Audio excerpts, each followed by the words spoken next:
Какво откриха в дома ви? Специализираната операция на СДВР и жандармерията в квартал Факултета започна във вчерашните следобедни часове и продължи и днес. Претърсени са офиси на фирми за бързи кредити и адреси. Открити са наркотици, пари и списъци. Преобладават суми между 50 и 100 евро, за което се предполага, че евентуално за толкова ще се закупи конкретния глас. Фиктивен собственик на фирма за бързи кредити, която е била проверена, е Кирил Кирилов Японеца.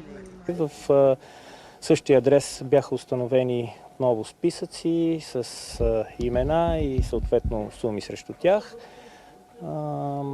Откриха се и около 6000 евро на адреса, но акцията не е насочена специално спрямо Киро Японеца. Проверяваме всички знакови лица и по този повод мога да му съобща да не се чувства специален.